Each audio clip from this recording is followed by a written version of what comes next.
హైదరాబాద్లో షాందార్ అంటే ఆ పార్టీని, అధికారంలో ఏ పార్టీ ఉంటే ఆ పార్టీతోనే దోస్తానా చేస్తుంది.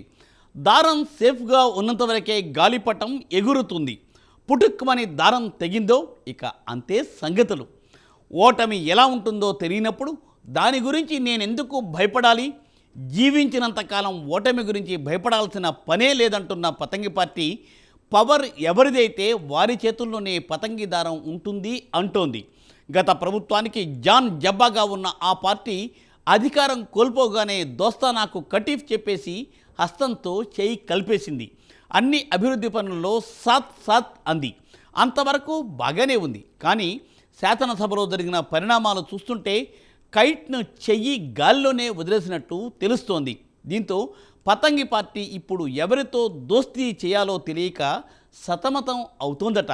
జీహెచ్ఎంసీ ఎన్నికలు సమీపిస్తున్న వేళ కైట్ చౌరస్తాలో నిలబడిందా? ఇప్పుడు ఆ పార్టీకి దోస్తానా ఎవరు, దుష్మన్ ఎవరు?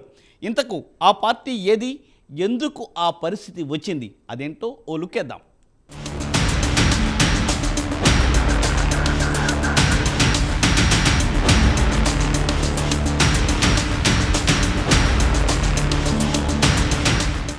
దారం సేఫ్గా ఉన్నంత వరకే గాలిపటం సాఫీగా ఎగురుతుంది. ఇప్పుడు ఈ మాట ఎంఐఎం పార్టీ నేతల్లో గుబులు పుట్టిస్తోంది.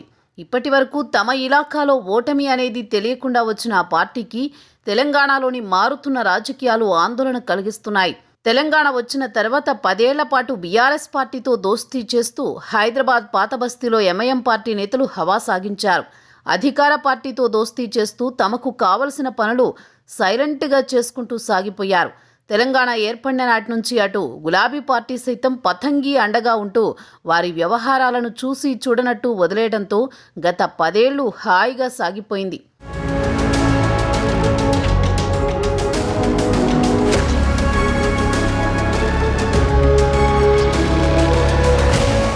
అయితే తెలంగాణలో రేవంత్ రెడ్డి నాయకత్వంలోని కాంగ్రెస్ పార్టీ అధికారంలోకి రాగానే కొంతకాలం వ్యూహాత్మక మౌనం తర్వాత పతంగి పార్టీ పాత పద్ధతిలోనే కాంగ్రెస్ నేతలకు స్నేహహస్తం సాచింది. అటు కాంగ్రెస్ ప్రభుత్వం సైతం పాతబస్తీ అభివృద్ధి తదితర అంశాలలో ముందుకొచ్చింది. మెట్రో విస్తరణ వంటి పలు కీలక అంశాలలో అభివృద్ధి ప్రణాళికలు ప్రకటించింది. అయితే మూసీ ప్రక్షాళన, హైడ్రా వంటి అంశాల్లో రెండు పార్టీల మధ్య కాస్త గ్యాప్ వచ్చినట్లు కనిపించినా అది తాత్కాలిక విమర్శలకే పరిమితమైంది. ఆ తర్వాత హస్తం నేతల నుంచి ఆశించిన రీతిలో స్పందన కరువైంది. మరోవైపు బీఆర్ఎస్ నానాటికి ప్రాభవాన్ని కోల్పోతూ రావడంతో రాబోయే బల్దియా ఎన్నికల్లో సత్తా చాటేందుకు ఆ పార్టీ అధినాయకత్వం తమదైన శైలిలో ముందుకు పోయేందుకు రెడీ అవుతోంది.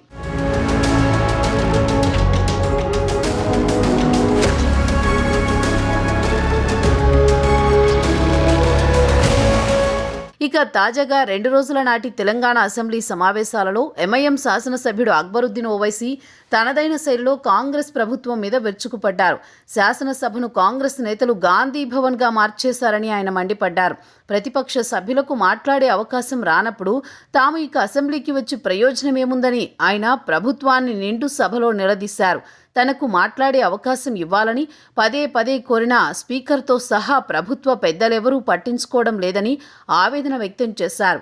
రాష్ట్రంలో అనేక సమస్యలు ఉన్నాయని, వాటిని వదిలేసి పేర్ల మార్పు కోసం పరితపిస్తున్నారని విమర్శలు గుప్పించారు.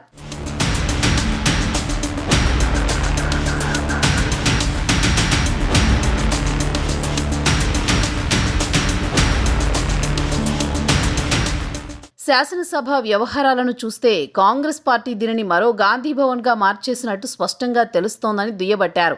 సభలో ప్రజాస్వామ్యాన్ని ఖూనీ చేస్తున్నారని తీవ్ర విమర్శలు చేశారు. సభను నడుపుతున్న తీరును ఎంఐఎం తరపున ఎండగడుతూ దీనికి నిరసనగా వాకౌట్ చేస్తున్నట్టు ప్రకటించారు. సభలో 117 మంది సభ్యుల హక్కులను రక్షించాల్సిన బాధ్యత సభాపతిపై ఉందని వ్యాఖ్యానించారు. సభలో విపక్ష సభ్యులకు మాట్లాడే అవకాశం ఇవ్వకుండా అధికార పార్టీ సొంత డబ్బా కొట్టుకునేందుకే సమయమంతా వాడుకుంటోందని అక్బరుద్దీన్ అన్నారు. దీని ద్వారా ప్రభుత్వం ప్రజలకు ఎలాంటి సందేశం ఇస్తున్నారో చెప్పాలని నిలదీశారు. తొలుత మంత్రి దామోదర్ రాజనరసింహ మాట్లాడుతున్న సమయంలో తనకు మైక్ ఇవ్వాలని అక్బర్ కోరగా అందుకు స్పీకర్ నిరాకరించడంతో ఆయన ఆగ్రహం వ్యక్తం చేస్తూ బయటకు వెళ్లిపోయారు. उसके बाद भी ऐसा करे तो कैसा सर? फिर आप माइक भी नहीं दे रहे, सर अगर ऐसा करना है बोले तो सर ठीक है सर, हम अंडर प्रोटेस्ट कि this government is really failing to conduct the house and stopping the questions, changing the questions, not giving the answers, and really killing the democracy and this house, sir, on the protest of this, sir. और इसके एहतजाज में हम समझते हैं कि ठीक है सर, हम वॉकआउट करते हैं सर। आप ये जरूर बोलूंगा सर कि ये गांधी भवन नहीं है, ये असेंबली है, असेंबली की तरह चलाइए, गांधी भवन को गांधी भवन की तरह चलाइए।